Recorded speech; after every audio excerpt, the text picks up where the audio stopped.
ওটা বসাই অনরার্গ প্রতিবেশী লই হষ্ট নফাতে হতি নদে এ বাবা নতুন চলাফিরন গরম করিব ওটা বড় আচার আচরণ গরম করিব ঠিক তেমনি ভাবে আমার রাসূলের উপর যদি আপনি দরুদ শরীফ না পড়েন কুল্লু মান আলাইহা ফান ওয়া ইয়াবকা ওয়াজহু রাব্বিকা যুল জালালি ওয়াল ইকরাম সারা পৃথিবীর আসমান জমিন চন্দ্র সূর্য গ্রহ নক্ষত্র 18,000 মাহলুক 80,000 জগৎ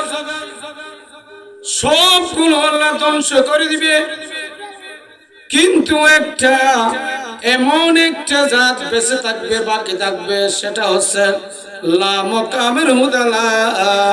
ইলাহা ইল্লাল্লাহ মুহাম্মাদুর রাসূলুল্লাহ সাল্লাল্লাহু আলাইহি ওয়াসাল্লাম তখনই আমার আল্লাহ আমার নবীর উপর দরুদ শরীফ পড়তে থাকবে সুবহানাল্লাহ কিয়ামত যখন সংগঠিত হবে আমি থাকবো না আপনি থাকবেন না 18,000 মাহলুকের জন্য আল্লাহ এইরকম 80,000 জগৎ সৃষ্টি করেছে আলমার রু জগৎ থেকে শুরু করে মাথা পিঠার বাপের পিঠ মায়ের পেট থেকে শুরু করে কবর হাসর ফুলসিরাত পর্যন্ত জান্নাতে না ঢোকা দুজকে না ঢোকা পর্যন্ত 80,000 জগৎ আল্লাহ আমাদের জন্য সৃষ্টি করেছেন সবকিছু আল্লাহ ধ্বংস করে দিবে কিন্তু ওয়াজহু রাব্বিকা যুল জালালি ওয়াল ইকরাম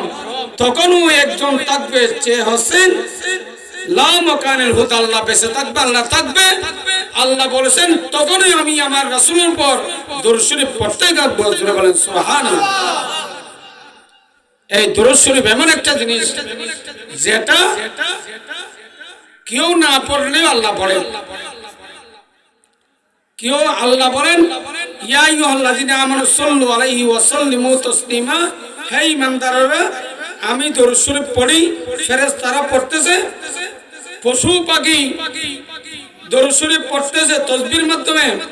ইস্তিগফারের মাধ্যমে তোমরাও দরুদ শরীফ পড়ো আমি পড়তেছি পড়তেই থাকবো সেই একটা দরুদ শরীফ এটা একটা গুরুত্বপূর্ণ জিনিস যেটা না পড়লে আপনি খতমে কোরআন খতম পড়েন দরুদ শরীফ না পড়লে কবুল হবে না আপনি ফাতিহা করেন দরুদ শরীফ না পড়লে কবুল হবে না আপনি ওয়াজ করেন দরুদ শরীফ না পড়লে কবুল হবে না আপনি নামাজ পড়েন দরুদ শরীফ না পড়লে কবুল হবে না লা সালাত ইল্লা বিফাতিহাতিল কিতাব সূরা ফাতিহা না পড়লে যেমন নামাজ হবে না দরুদ শরীফ না পড়লে আল্লাহর দরবারে কোনো ইবাদত কবুল হবে না জোরে বলেন সুবহানাল্লাহ তা দরুদ শরীফ পড়েন